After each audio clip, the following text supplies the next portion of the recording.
Okay, so I wanted to talk about the most important question that I always get. How much does OTs get paid, or even how much do I get paid as a new grad? You know what?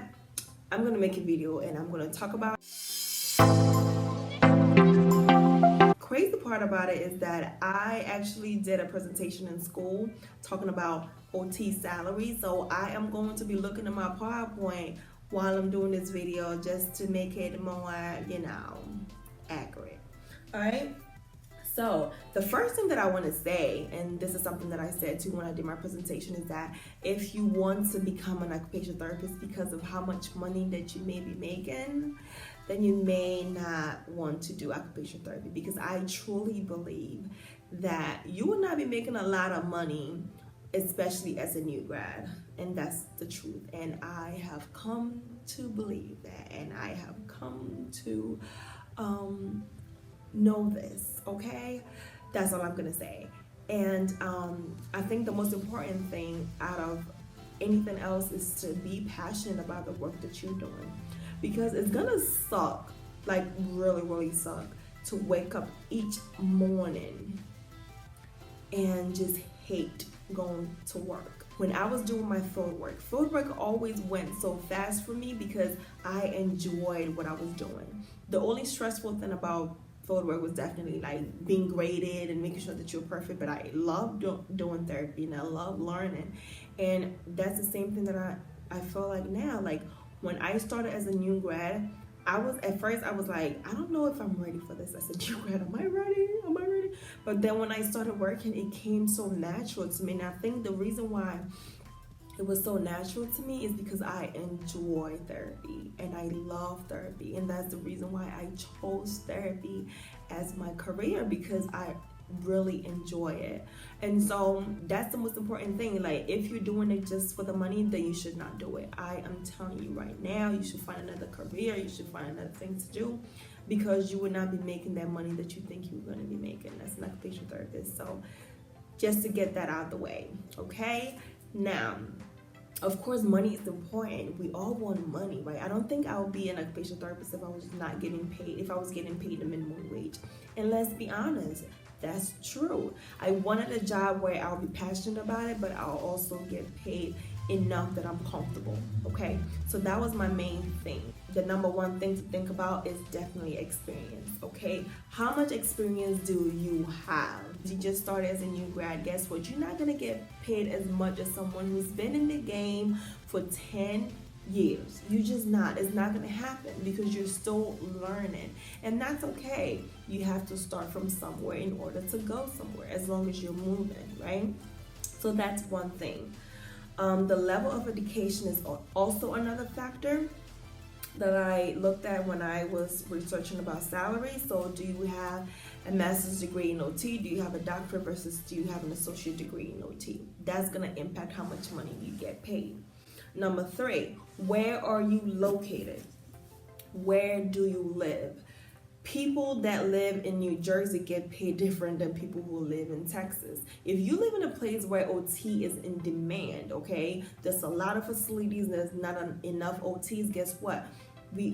If you work in those type of places where nobody else want to work, you probably end up getting paid compared to working in a place where there's a lot of OTs that you can be easily replaced.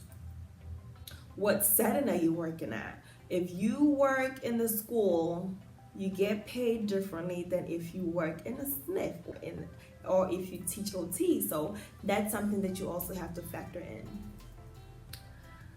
The next factor is, are you a traveler? If you are a traveler OT like myself, you are most likely getting paid more than an OT in a permanent position. Okay, and I'll go into that as well. The last factor to consider is, are you part-time or full-time? Because people who work part-time or are PRNs get paid a lot more by the hour than if you work full-time. So that's another thing to think about. I don't know if you guys want me to go into detail, but I'll try and do it so in 5 minutes because I don't want this video to be super long. So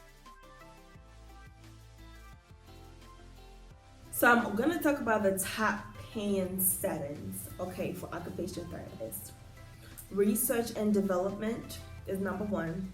Number 2 is academia, if you're teaching other OT students. Number 3, home health care services. Number 4, SNF, which is skilled nursing facility or long-term care. And number 5, if you are self-employed and you have your own business. So those are the 5 top paying OTs in those settings. The lowest paying OTs are early intervention, elementary or like high school OTs, mental health OTs, hospital OTs, and freestanding outpatient OTs. Those are the lowest paying OTs. So that's something to think about. Another factor that I hate is gender, okay? If you are a male OT, you are probably getting paid more than your female OT. And I think this is because the whole inequality thing. But another factor is also that there's not a lot of male OTs. In my personal experience, especially OTRs, there's a lot more female in the OT business than male. So if they have one male OT, it's like, yay, you know, let's get them on board and let's pay them more than the female, because there's a lot of female OTs. So that's what I think about that. So the whole travel thing, the reason why travelers get paid a lot more than non-travelers is because, and according to data, traveling OTs make 15% more than non-travel OTs. And the reason why is because of the tax and the non-tax pay. If you live 50 miles away from your residence address, which is whatever address is on your license, you get paid money that's non-taxable money.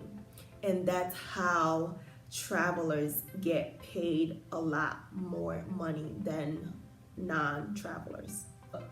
Top 5 states that pays OT good money. Number 1 state is Nevada. Number 2, California. Number 3, Jersey. Number 4, Texas. And number 5, District of Columbia. So those are the top 5 paying states. So far, I have my license in those 2 states, New Jersey and Texas.